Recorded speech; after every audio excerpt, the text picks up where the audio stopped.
Tout le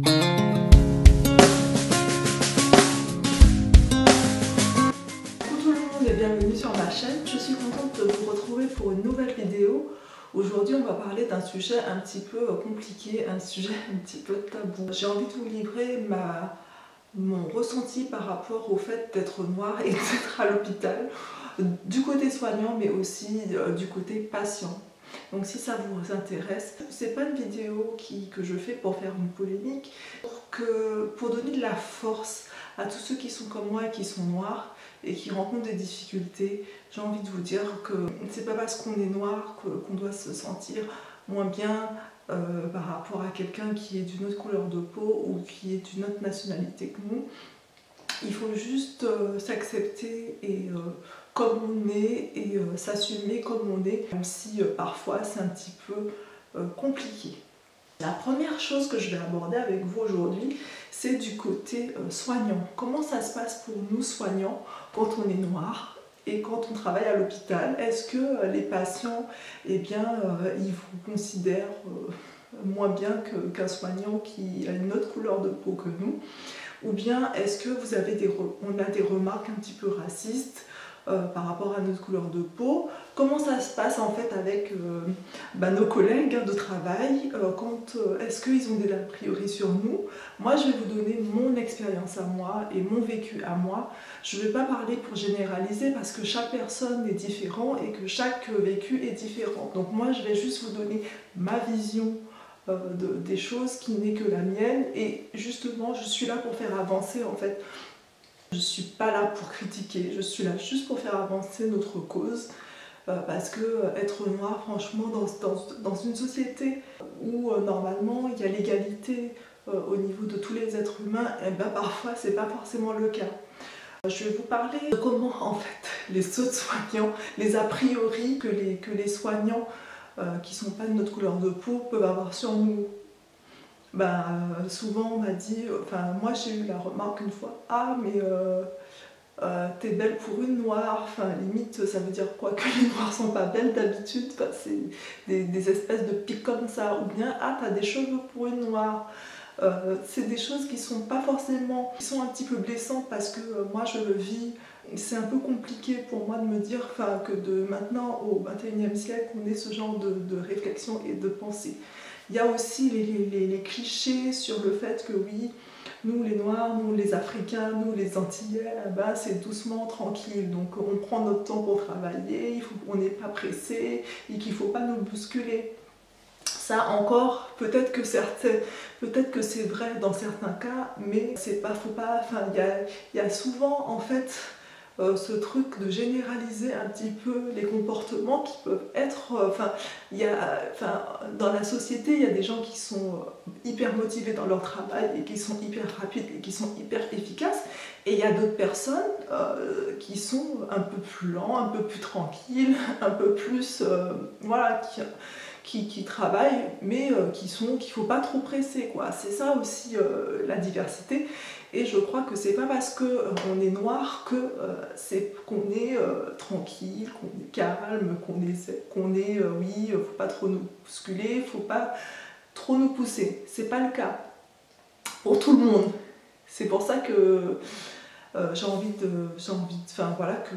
je souhaite un petit peu mettre les points sur les i sur ce sujet. Il y a aussi le truc que quand je suis arrivée ici en métropole, j'avais mon accent antillais et j'ai toujours un petit peu mon accent antillais, et du coup ce qui m'énervait le plus souvent, c'était de la part des gens de me faire un peu répéter. Pas pris mal parce que je comprenais le fait qu'on ne puisse pas comprendre mon accent, mais juste le fait de se moquer parfois de nos accents, ça peut parfois m'énerver. Les autres a priori que les gens ont, quand vous êtes noir déjà, il faut toujours faire plus que les autres. Faut toujours, moi je l'ai vu particulièrement dans mes études, j'ai l'impression que quand on était une petite bande parce qu'on était pas mal d'Antillais en fait dans la promo, et on avait toujours cette impression qu'il fallait travailler 2 fois plus que des gens qui étaient de nationalité. Pas de nationalité parce que nous aussi on est français, parce qu'on vient des Antilles, mais de personnes de couleur blanche. Enfin, alors que ça ne devrait pas être le cas. Enfin, tout le monde est là pour travailler et nous, il fallait toujours montrer 2 fois plus nos connaissances qu'une personne lambda. Par exemple, en stage, eh bien, moi quand j'étais en stage avec une personne de couleurs différentes que de la mienne, eh bien, j'avais toujours l'impression qu'il fallait que je sois toujours plus au taquet, qu'il fallait plus que j'aille répondre aux sonnettes. Je pouvais pas, j'avais l'impression que je pouvais pas, quand il fallait à chaque fois que je justifie mon inactivité, c'est-à-dire que des fois vous pouvez être assise parce que vous lisez un dossier, vous remplissez un dossier, vous faites des recherches sur une pathologie ou quoi que ce soit, et que la personne d'en face, c'était mieux accepté entre guillemets pour elle qu'une personne noire, disons les choses. Donc voilà, c'est ça qui... C'était un peu mon ressenti, et je pense que c'est le cas pour bien des personnes, même au niveau peu importe le métier, hein, dans le milieu du travail, quand on est noir, il faut toujours qu'on ait un nombre incalculable de compétences, de diplômes pour avoir un poste égal à une personne blanche, tout simplement. Voilà, je ne sais pas pourquoi, mais c'est toujours pas réglé, et tant que la société ne va pas évoluer, ce sera toujours le cas. Alors, au niveau des collègues de travail, alors il n'y a pas beaucoup de... Bon, il y a des fois des blagues un petit peu sur les Noirs, sur les Africains, qui sont parfois un petit peu déplacées, mais bon, ça c'est des blagues comme nous, qu'on se permettrait peut-être pas de faire sur eux. Après, comme je dis, ça aussi, ça peut passer, mais faut pas que ça soit trop récurrent, et faut pas que ça soit trop agressif, parce que sinon, franchement, c'est même pas la peine. Je tenais vraiment à préciser que la majorité des personnes que j'ai rencontrées dans le milieu du travail, donc à l'hôpital, sont vraiment des personnes plutôt bienveillantes, puisque, comme vous le savez, l'hôpital, ça reflète vraiment, en fait, c'est une mini-société. Et vous avez des personnes qui sont formidables, donc des collègues de travail qui vous voient juste comme un être humain, qui ne voient pas votre couleur de peau, et d'autres personnes qui sont aussi méprisables et qui sont critiques parfois. Ce sont des personnes qui vont pas hésiter à vous faire remarquer votre différence. Au niveau des patients, parfois vous avez des patients qui vont vraiment vous faire des compliments sur la façon dont on s'occupe d'eux, et il y en a d'autres, ils voudront même pas que vous les approchiez. Ils limitent, t'es noir, viens pas à côté de moi, quoi. J'ai pas envie que tu me soignes. Ça, c'est aussi le respect du patient. On est obligé de toute façon de respecter. Le patient, il a le droit de choisir la personne qui le soigne. C'est clairement le cas, et du coup, ça ne va pas changer.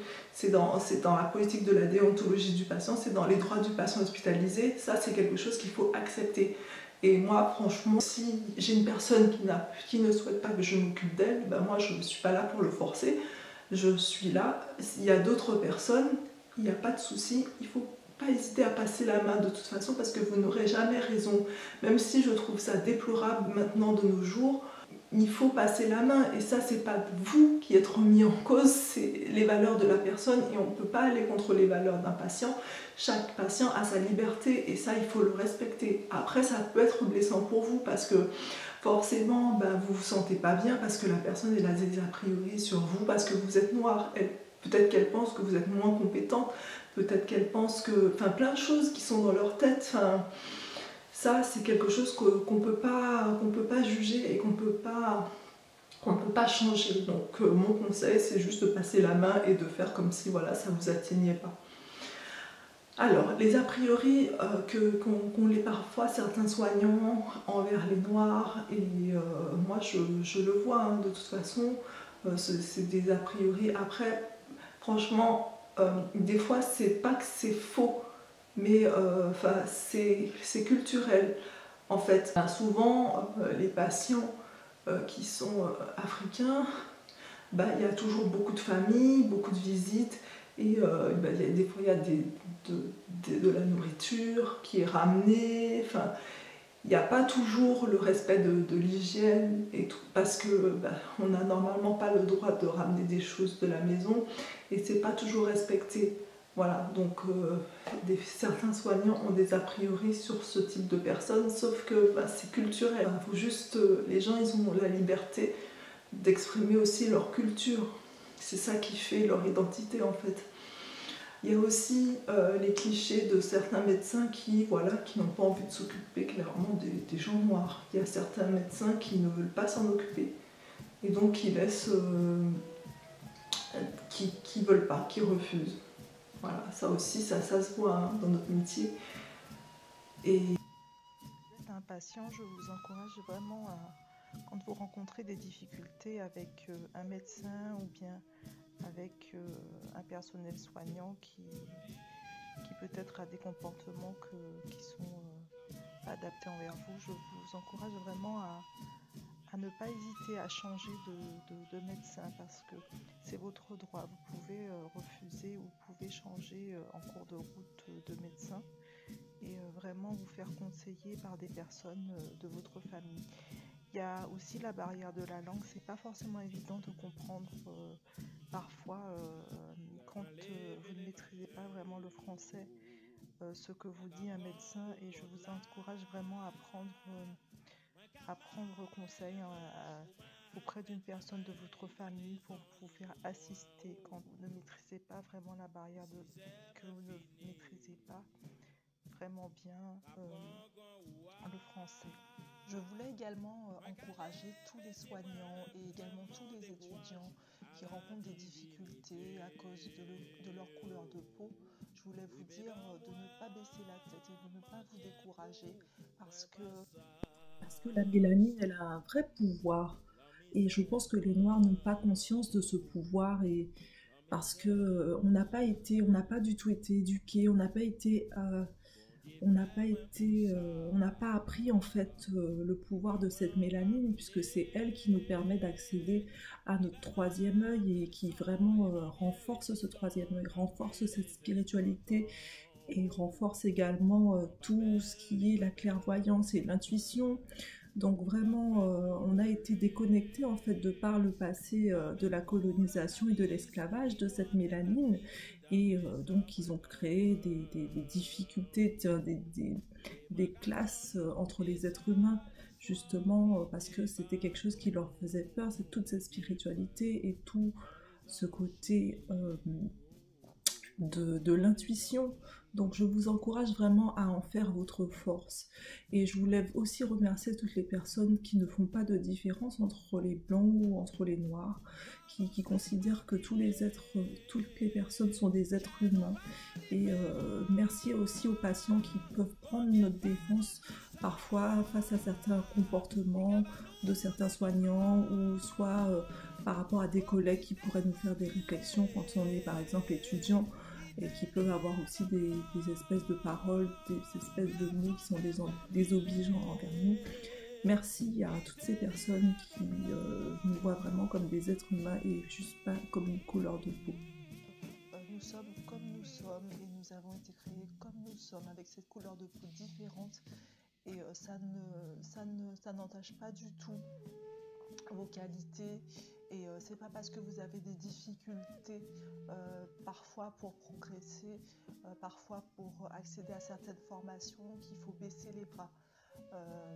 Vraiment je vous encourage à faire montre de persévérance parce que c'est comme ça qu'on peut arriver à ses objectifs et puis si vous rencontrez des difficultés sur votre lieu de travail, il ne faut pas hésiter à changer parce que peut-être que là on ne voit pas vos qualités, on ne voit pas vos compétences, mais peut-être que dans un autre endroit vous allez pouvoir progresser.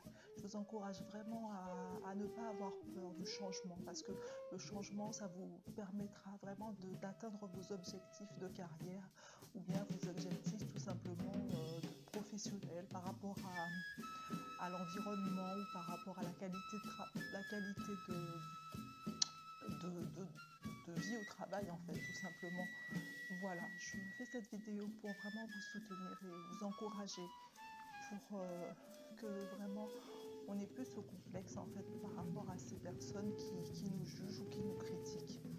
Merci d'avoir visionné en entier la vidéo.